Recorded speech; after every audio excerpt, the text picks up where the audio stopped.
Is Senator Tim Scott, Republican of South Carolina. This is his first Sunday show interview since being sworn in as senator in January of 2013. He's also one of two African-American senators, the other Democrat Cory Booker from New Jersey. Senator, welcome.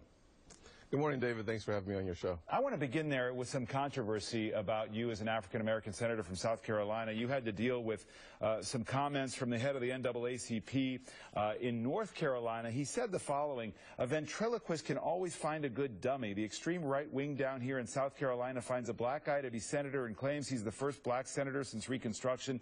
Then he goes to Washington, D.C. and articulates the agenda for the Tea Party. You had to be pretty upset about that. What do you think of it?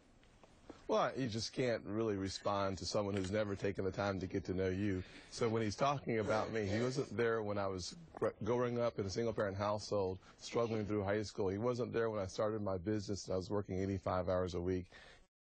There when I was running for Congress against long odds. So for him to have comments about me, I don't really get it, number one. Number two, when you look at my agenda, the opportunity agenda, you think about what I'm focused on. I'm focused on something called the Choice Act. We're creating hope and opportunities for individuals and communities through education. I'm not sure what part of that agenda he doesn't like. Yeah. Perhaps he doesn't like the fact that we're focusing on kids with special needs and giving them more flexibility so that they can find the education that's best for them. Maybe he doesn't like my Skills Act that says that there are 4 million jobs today that go unfilled.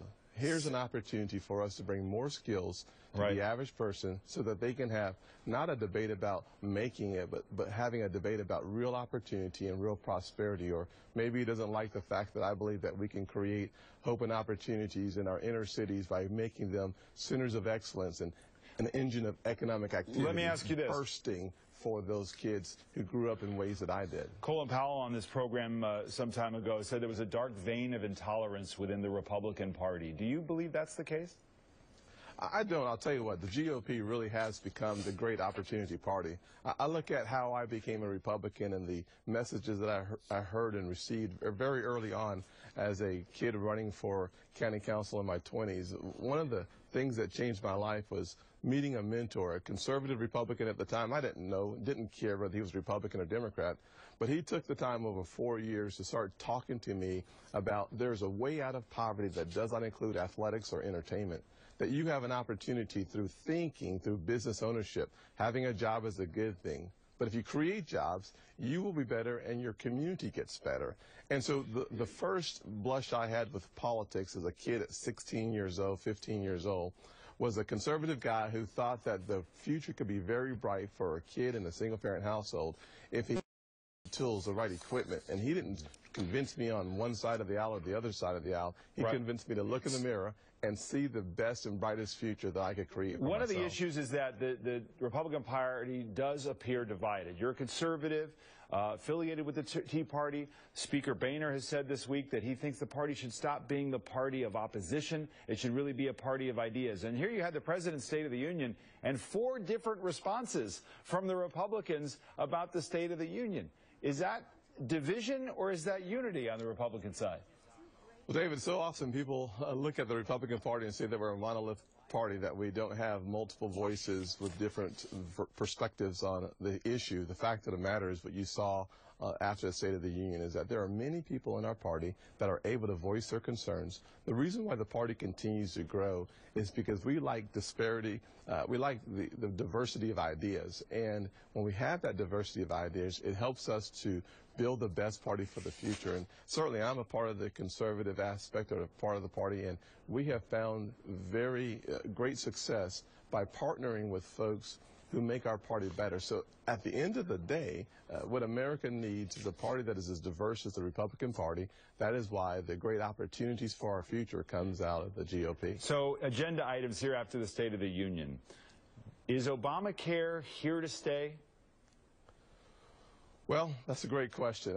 Certainly I have voted at least 3 or 4 dozen times to eliminate Obamacare, and I've had no success. One of the things I hope we would have on the conversation about Obamacare is we could look at a couple facets of the bill and find a way to restore hope and opportunity. If we think about the decimation of the 40-hour work week as a part of Obamacare, I took a bus ride throughout the city, my cities in South Carolina, to figure out what real people were saying in their environments. Learned was that too many people are stuck now working 30 hours a week because Obamacare eliminates a 40-hour work week. If we had an opportunity to eliminate that aspect of Obamacare, I think we could find more money in the take-home paychecks of many Americans. Another aspect of Obamacare that we should address very quickly is the medical device tax. Here's another $29 billion leaving the pockets of small business owners, which makes it more difficult to create jobs. As a small business owner myself, here's what you cannot keep asking us to do. Pay higher taxes, as we did January of last year, $630 billion of higher taxes.